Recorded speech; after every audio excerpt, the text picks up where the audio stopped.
Richard.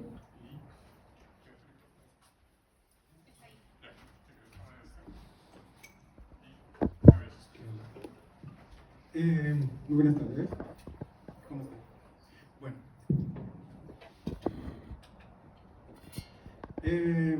Hoy voy a hablarles de la primera fase del discurso sobre lengua y género en el que he estado trabajando.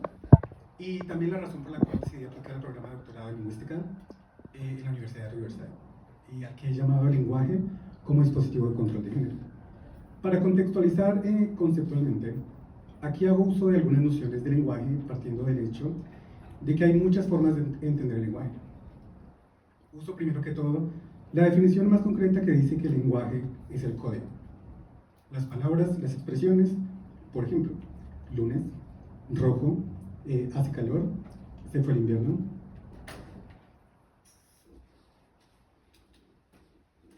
También el concepto de lenguaje que dice que este es el reflejo de las normas y reglas sociales que se han ido acordando con el tiempo. Se me ocurren las expresiones en inglés como no loitering, no soliciting. Y por supuesto, el concepto de lenguaje como un organismo vivo, donde conviven ideologías varias y sistemas tan antiguos como el colonial, en palabras como negro, blanco, indio, moreno, rico, pobre, o expresiones como sentarse como una dama, pararse como un hombre, en combinaciones como cómo entender a los hombres, o las justas causas de la guerra contra los indios. Ahora, para desmenuzar la parte del título del ensayo que dice dispositivos de control, quiero contarles que esta parte comenzó en el 2014 al ver una noticia en un canal local colombiano sobre Sergio David Urrego Reyes, de 14 años. Ahí lo pueden ver en la foto de la izquierda. Quien estudiaba en el colegio Gimnasio Castillo Campestre en la ciudad de Bogotá, donde todo el entramado educativo representado por docentes y directivas académicas ejercieron un control, para mí, exagerado sobre este individuo. Y me pregunté, ¿qué usaron? ¿O cuáles fueron las herramientas usadas por el colegio para ejercer tal control sobre Sergio? Pensé en primera instancia que esta situación de control solo respondía a factores externos a las personas, según la famosa teoría de los aparatos de control, el aparato educativo, el aparato judicial, etc., como describe Althusser, quien hipotetiza que las instituciones educativas existen para moldear al individuo, de acuerdo a ciertos parámetros preestablecidos. Sin embargo, esto no respondía al cómo fue que esto se llevó a cabo.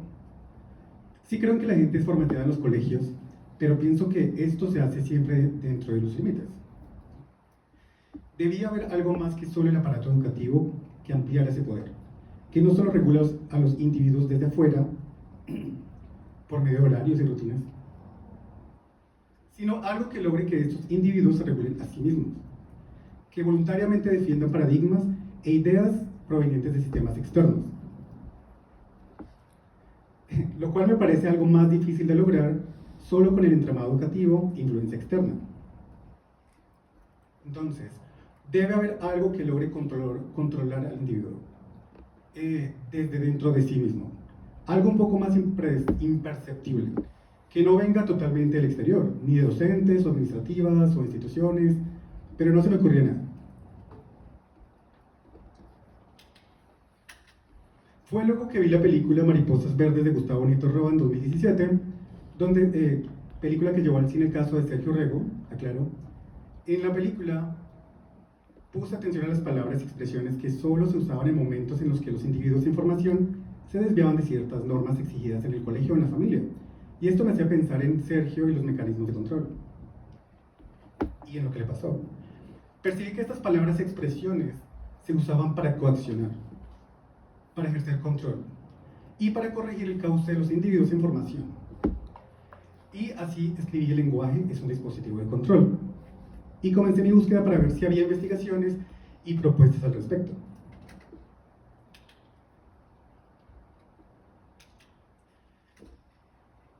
Descubrí que esta idea tiene su origen en Gilles Deleuze. Puse ahí su libro a la izquierda, quien fue un filósofo francés conocido por sus contribuciones a la filosofía contemporánea, especialmente en áreas como la teoría del poder, el lenguaje y la subjetividad. Y junto a Félix Guattari, con quien escribió Mil Mesetas, en 1980, exploraron cómo el lenguaje podía actuar como un dispositivo de control y estructura limitar el pensamiento.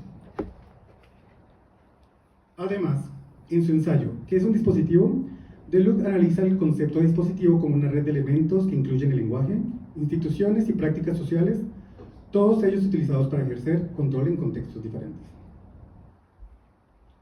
Así que con base en lo anterior, el lenguaje podría ser un dispositivo de control, pero ahora la pregunta era, ¿qué es eso que se puede controlar con el lenguaje?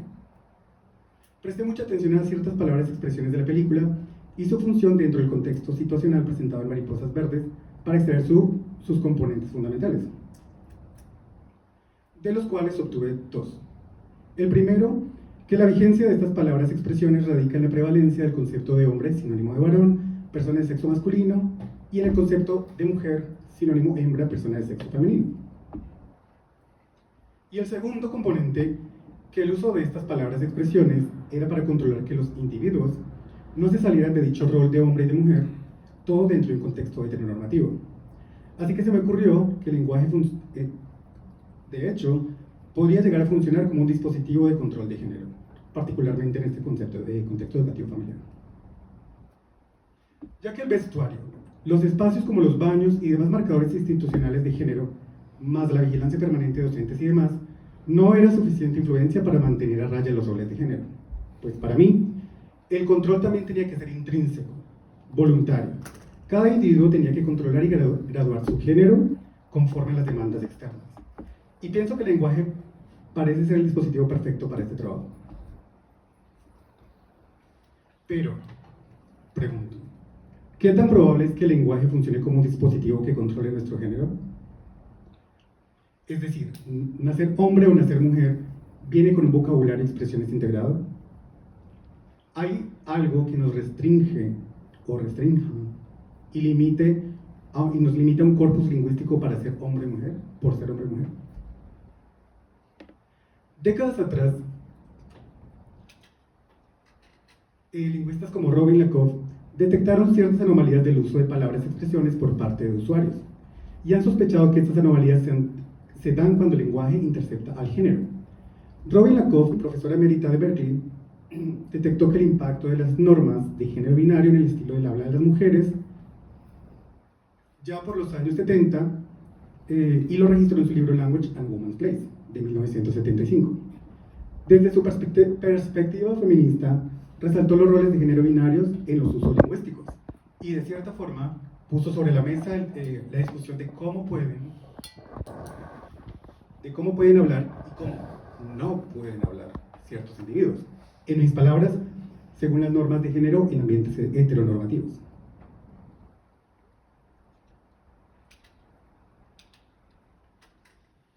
Penelope Ecker y Sally McConnell Ginette, en su libro Language and Gender, editado en el 2013, proponen que el lenguaje refleja, construye y refuerza las normas de género en la sociedad. Hablan de cómo las personas aprenden y reproducen normas de género a través del lenguaje y de cómo el uso del lenguaje está profundamente conectado con las prácticas sociales y las ideologías de género. Y esto lo vi primero en una de las escenas de la película, una escena incómoda de ver y un poco violenta. ¿La podemos ver?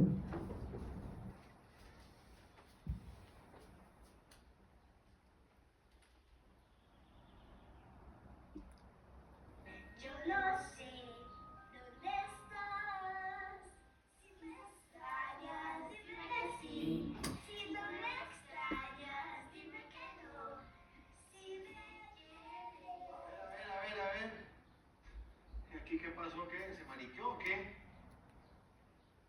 Bueno, entonces se quitan las pendejadas ya, ¿o no? Pero ya. Señor, fue mi culpa. Con Gabriel queríamos jugar a las princesas y lo vestimos así. Con Gabriel. Pues usted también. Los hombres no se visten de mujer. A mí me gustaría vestirme de mujer. Quiero ser niña. A ver, Sofía, no te pongas a llorar. Sí, más bien. Mira, lo que pasa es que los hombres no pueden jugar a las princesas. ¿Por qué? Porque los hombres son hombres. Y... Mira, Sofía, más bien ven conmigo. Vamos donde tu mamá, ¿sí?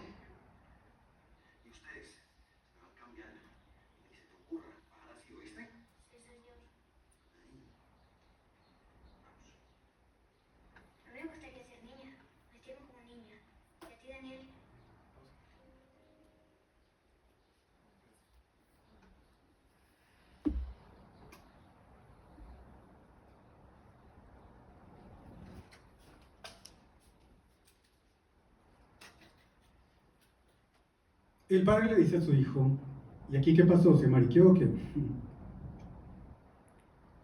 Según diccionarios consultados, esta expresión en este contexto insinúa, ¿se volvió gay o qué? Ya que mariqueo proviene de marica, que suele ser un término despectivo para referirse, dentro de un sistema heteronormativo, a un hombre con comportamientos propios de una mujer. Luego agrega, los hombres no se visten de mujer. Al escuchar esto, el otro niño responde, a mí sí me gusta vestirme de mujer, yo quiero ser niña. Desde una perspectiva lingüística, la formación yo quiero ser niña es válida, ya que acoge elementos que se cohesionan para transmitir una idea.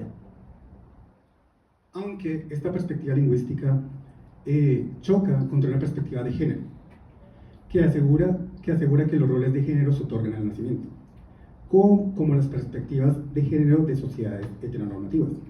Así que desde la perspectiva de género no se puede enunciar dicha frase, yo deseo ser niña. Y pienso que el dispositivo de control de género aquí se evidencia primero con palabras y expresiones cuya existencia es fija en el español colombiano, y segundo, que su uso es para hacer un diagnóstico de verificación y control, y el control se evidencia claramente en la expresión lingüística los hombres no se visten de mujer, donde se corrige una anomalía que se ha detectado desde la perspectiva de género, haciendo uso del lenguaje para lograr dicha corrección. Es como si tuviéramos un autocorrector integrado.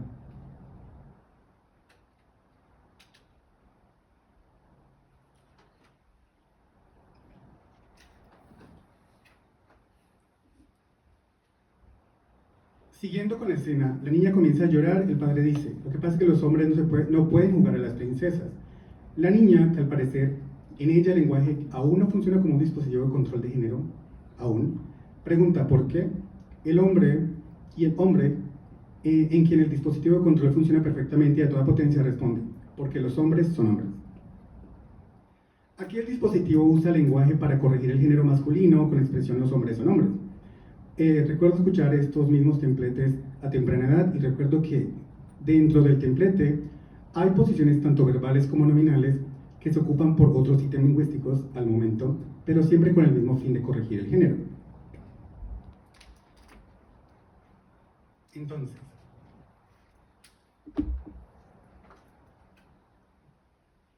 lo que dije antes, ¿cierto? Las dos primeras oraciones, lo dije. Yo quiero ser niña. Desde la parte estructural de la gramática, desde un enfoque muy lingüístico, es válido, ¿cierto? O sea, como que cabe dentro del lenguaje. Yo quiero ser niña representa una anomalía desde la perspectiva de género heteronormativa. Ahora, los hombres no se visten de mujer, ¿cierto? De acá tenemos lenguaje de género, lo que se etiqueta, los hombres no se visten de hombre, automáticamente podemos pensar en la idea del corrector de género, que el corrector de género eliminaría el no de la oración y posiblemente cambie el te para producir la expresión los hombres se visten como hombres. Ahora tenemos, los hombres no pueden jugar con Barbies, es válido, ¿cierto? El lenguaje de género no dice princesas o otro ítem lingüístico, pero Barbies funciona dentro del mismo campo semántico para una perspectiva de género. Los hombres no pueden jugar con carros, también se detecta una anomalía.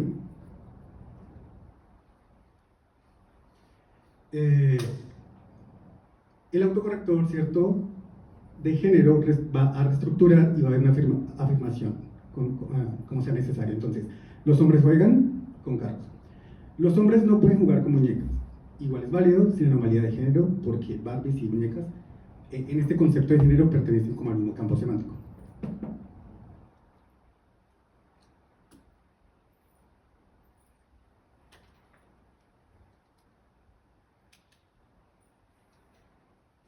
Los hombres son hombres, también permitido dentro de no tanto dentro de la norma lingüística como desde una perspectiva de género, y las mujeres son,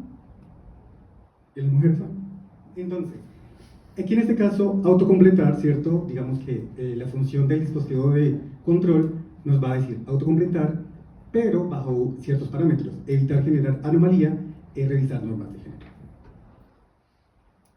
Seguramente, y las mujeres son mujeres. Elementos extralingüísticos. ¿Se mariqueó o qué? ¿O qué otra explicación tiene para estar vestido de esa manera? Y según la explicación se evita la amonestación, o que denota reclamo desde una posición de autoridad. Estos templetes o frases no solo constan de componentes lingüísticos, sino que también se componen de elementos extralingüísticos. Por ejemplo, el tono en que se emite el enunciado y quién emite el enunciado. Desde un punto de vista pragmático, debido a nuestro conocimiento y uso del lenguaje, podemos identificar que en el tono y en la estructuración del enunciado una amenaza o un ultimátum, lo que da más unidad al dispositivo de control, ya que en adición al control interno se puede sumar la amonestación externa como método de consolidación. Por ejemplo, en la frase ¿qué pasó aquí?, donde aquí tiene la carga semántica de la amenaza, no es lo mismo decir ¿qué pasó? A ¿qué pasó aquí?, donde aquí puede también significar que hubo una transgresión de género. Ahora, ¿recuerdan que dije que en la niña que está en la película, el dispositivo de control de género parecía aún no estar activo, como en los adultos? Bueno, la pregunta es, ¿qué pasa cuando este dispositivo está activo en sujetos, pero cuya identidad transgrede el binario heteronormativo? ¿Cómo puede funcionar este dispositivo?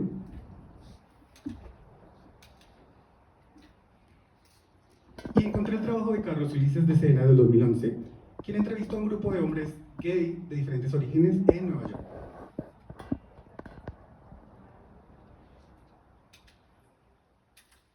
En la investigación etnográfica de Sena, el uso o no uso del lenguaje muestra cómo este dispositivo puede bloquear al individuo en su producción lingüística, limitando la cantidad de palabras y expresiones como forma de control o autocorrección de género.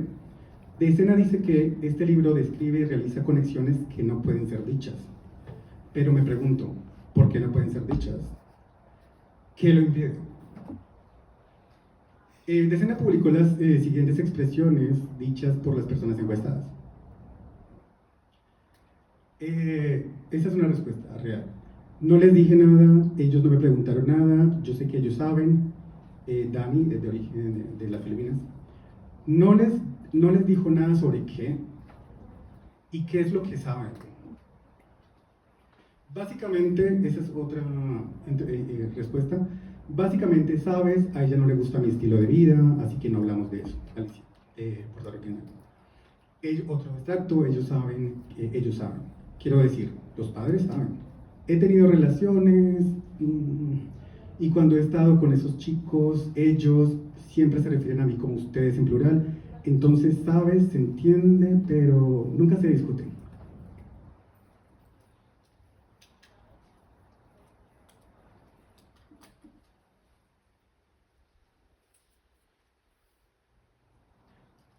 Voy a ser optimista.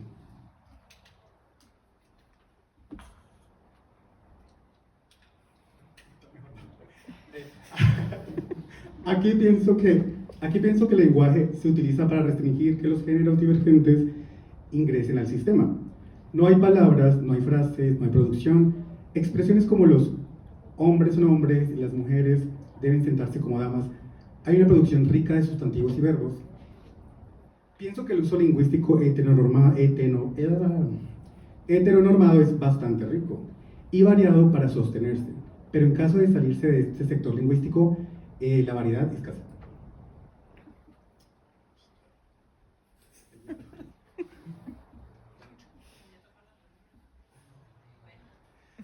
Continúo. Entonces, la variedad escasea. A pesar de que el lingüista Noam Chomsky teoriza que el lenguaje está en constante expansión y goza de productividad, me pregunto, ¿eso es verdad? ¿Dónde está el lenguaje para hablar de lo que se sale de las categorías hombre y mujer? Estas entrevistas contradicen ese principio de productividad. No hay productividad, ni tampoco economía lingüística, pues la economía lingüística radica en aprovechar la capacidad de predecir y completar el sentido con base en nuestro conocimiento de la lengua y conocimiento enciclopédico. Pero este no es el caso de la producción lingüística de las encuestas de Sena. La resistencia a expandir el lenguaje para hablar de géneros fuera del sistema binario hombre y mujer, femenino y masculino, heteronormado, ha costado. De Sena analiza el papel del lenguaje para explicar el hecho de no comunicar o hablar sobre géneros divergentes y recurre a la categoría gramatical de sujeto tácito. Ya sabemos que en español sujeto tácito es el que no se menciona, ¿cierto? explícitamente, pero que se marca en la conjugación verbal. Por ejemplo, en lugar de decir yo voy a la escuela, en español se puede decir voy a la escuela sin usar el pronombre yo. E interpreto este sujeto tácito como una metáfora de la falta de acceso al lenguaje que han enfrentado desde el mismo binario y desde las perspectivas feministas hasta otras formas de identidad no admitidas en la heteronormatividad. Sin embargo, he analizado que el dispositivo de control de género también se puede alterar y pienso que la razón es debido a que el concepto de dispositivo aquí no es el de un dispositivo computacional, ni nada que se le parezca.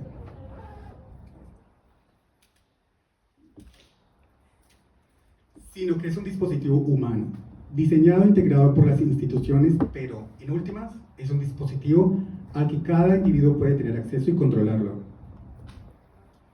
Esto se puede ver en las producciones actuales, donde se integra el alomorfo E como marcador de género, en producciones como tengo algunos ejemplos: buenos días a todos y a todas, bueno, y todes, o como se quieran llamar. Tenemos aquí un corrector flexor de género, número 1, y 2, marcador de proceso de adaptación de nuevo paradigma lingüístico de género, que influye en nuestra producción lingüística.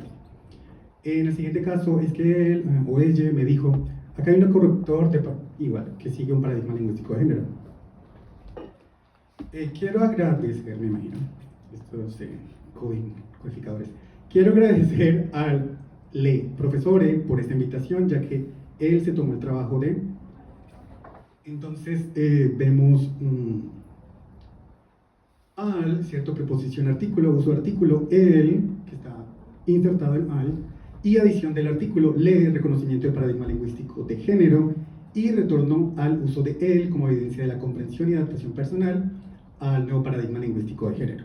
Entonces, muestra básicamente que ese dispositivo está ahí, pero tenemos cierto control.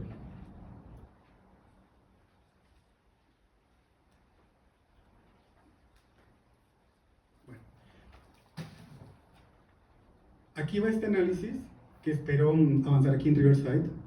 Ojalá pueda recolectar datos preguntando a personas sobre su percepción de mi percepción. Recuerden que es una percepción. Y no puedo terminar esta presentación sin resaltar la influencia de María Lugones, conocida por su análisis crítico de las estructuras de opresión y quien desarrolló el concepto clave de colonialidad de género, que explora cómo el género fue impuesto como una herramienta de control, lo que pienso que explica el lenguaje, que el lenguaje pueda funcionar como un dispositivo en función para delimitar y controlar el género, ya que, como María Lugones dice, el género en sí mismo es una introducción violenta utilizada de manera consistente y contemporánea para destruir cosmologías y comunidades como base para el occidente civilizado, en este caso a quienes se salgan de lo heteronormado. Gracias. Muchas gracias.